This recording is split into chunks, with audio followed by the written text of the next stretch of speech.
Ndabasuhuje cyane, nitwa Jean Chrysostome Habana bakize.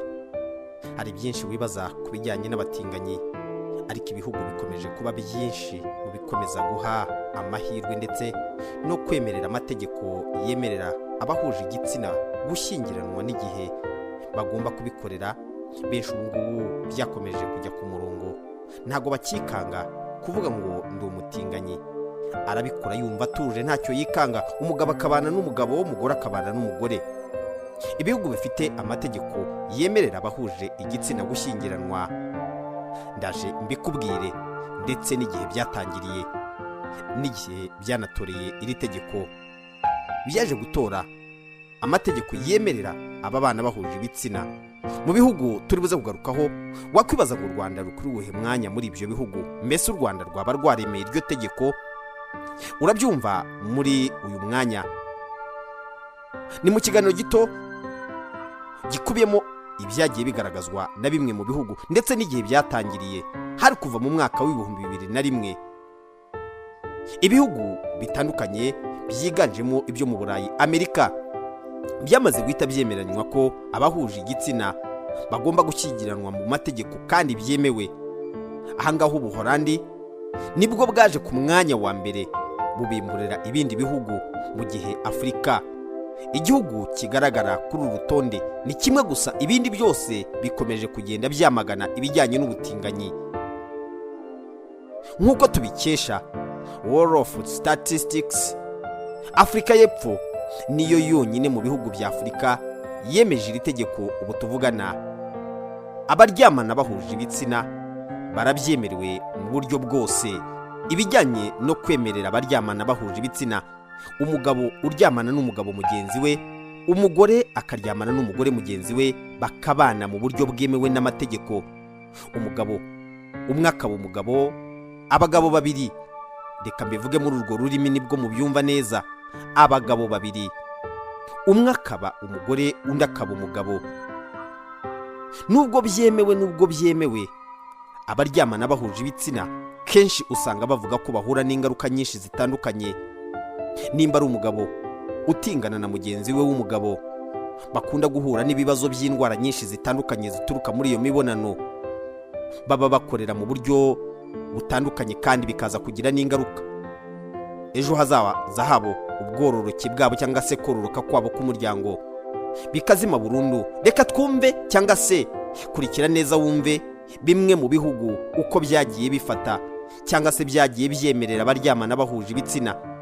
Uyu mwaka wa 2023 igihugu kimaze kwemerera abaryamana bahuje ibitsina cyamaze no kubisinyira ndetse cyanabyemeye ko abantu baryamana bahuje ibitsina n'igihugu cya Andorra.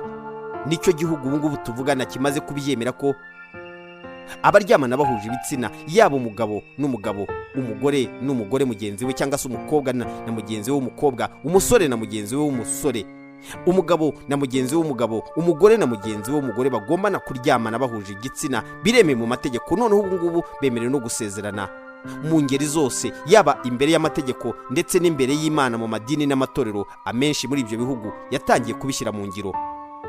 Reka duhere ku gihugu cya mbere n'umunsi byatangiriyeho. Mwabyumvishije, hari mu mwaka w'2001 Ubuholandi nicyo gihugu cya mbere cyemereye ko abantu baryamana bahuje ibitsina bahabwa uburenganzira bwuzuye nyabwo. Ahangaha hari mu 2001 ibihugu bitandukanye byiganjemo ibyo mu Burayi na Amerika nabivuze byamaze kwemerera abahuje ibitsina gushyingiranwa mu mategeko. Ubuholandi rero nibwo bwaje ku mwanya wa mbere, nibwo bwabimburiye ibindi bihugu, mu gihe nabibabwiye ko igihugu cya Afurika kimwe cyonyine cya Afurika y'Epfo nicyo cyamaze gushyira mu ngiro iri tegeko. Igihugu cya kabiri cyaje mu mwaka w'2003. Ubwo Ubuholandi bwaje 2021, hakurikiraho 2023 mu mwaka 2003 Ububiligi nabwo bwaje ku mwanya wa kabiri mu bihugu biyemerera abaryamana bahuje ibitsina kubana mu buryo bwemewe mu bwisanzure nta muntu bakobakomye. 2005 urumva hagiye hacamo imyaka ibiri.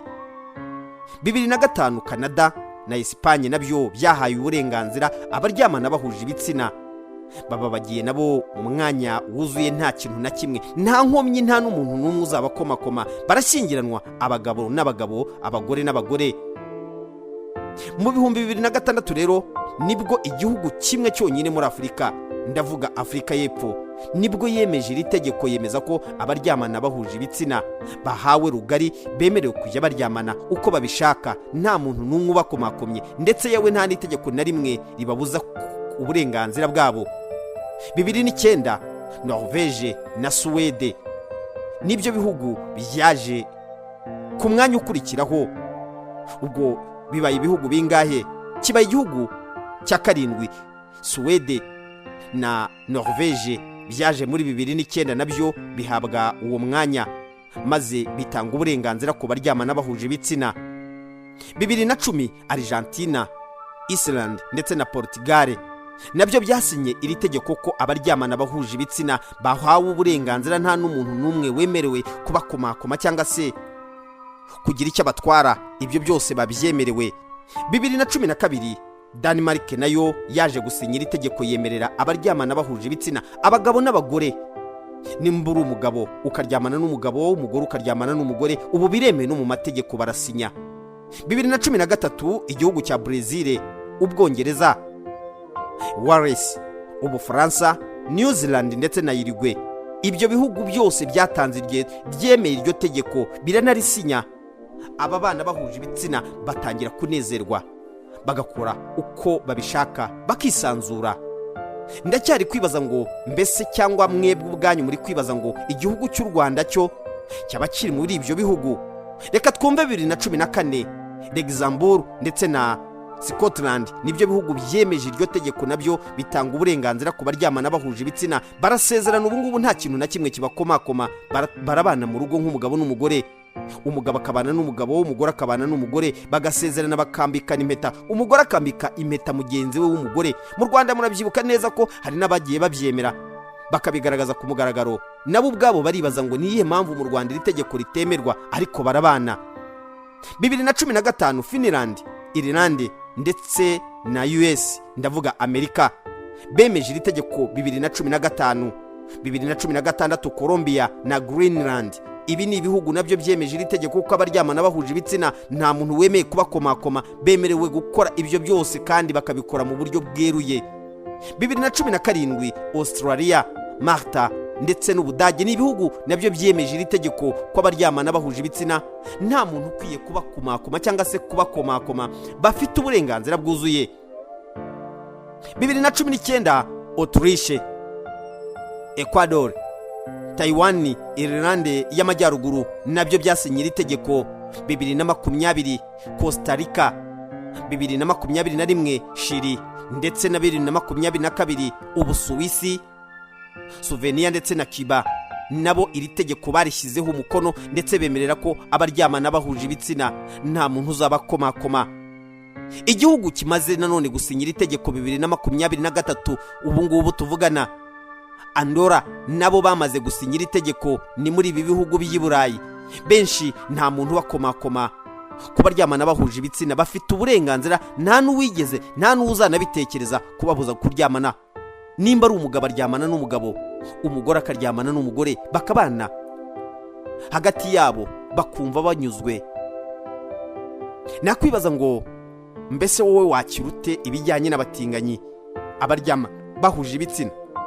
Nimba koko ubikora ukaburyamana n'uhuje igitsina na mugenzi wawe mubana muri ubu buryo, abandi babyumva bate, babibona bate? Ikizakurikira ibi byose ahari ntibishobora kuzaba nk'isodomu n'i Gomora, igihe Imana yagiraga umujinya ukomeye cyane ikabasukaho umuriro. Nimuhunge umujinya w'Uwiteka utaraza, muhunge icyaha n'ikibi n'igisa nacyo. Hari abavuga ko bahohoterwa bagafungwa, abandi bakajyanwa mu magereza nta cyaha bakoze, bakaba basaba uburenganzira bwabo. Ndavuga abaryamana bahuje igitsina. Mu gihe mubimenyerewe umugabo yifuza umugore, umugabo akabana n'umugore mu gihe cy'imibonano mpuzabitsina. Ku batinganyi cyangwa se abaryamana bahuje igitsina uzasanga bitandukanye kure, aho umugabo yifuza umugabo mugenzi we, umugore nawe bikaba uko akifuza umugore mugenzi we, kandi ibyiyumvo byabo bikaba ari karemano nk'uko nyine umuntu yifuza undi ufite igitsina bitandukanye n'icye. Hari imiryango rero y'abarezibiyeni nabo ubwabo barekara mu burenganzira bw'aba baryamana bahuje ibitsina, bavuga ko bakwiye guhabwa ubwo burenganzira. Mbese mu kugera ku musozo w'iki kiganiro nakugezagaho, mu kugera ku musozo w'aya makuru nakubwiraga, nongere mbigusubiriremo, mu Rwanda abaryamana bahuje ibitsina bariho kandi barabikora, yewe banabona n'amahugurwa atandukanye. Barasaba uburenganzira bwabo bwo kubareka bakaryamana bahuje ibitsina kuko ari uburenganzira kuri bo. Ahangaha ikinyamakuru kimwe cyabajije umwe mu bayobozi bahagarariye itsinda ry'abagore b'abatinganyi Modoxi niba afite uburenganzira nk'ubw'abandi batinganyi b'i Burayi, maze agira ati uburenganzira abatinganyi barabufite nk'abandi bose, uretse ubwo nyine gushakana imbere y'amategeko, kandi i Burayi bafite amategeko yabo bagenderaho, natwe rero dufite ayo tugenderaho. Imbogamizi z'aba baryamana bahuje igitsina mu Rwanda, kuryamana n'uwo uhuje igitsina nawe si icyaha mu Rwanda, niko biri. Nta muntu n'umwe ubuzwa kuryamana n'uwo ahuje igitsina mu Rwanda kuko nta ngingo y'itegeko ry'u Rwanda ibihanira.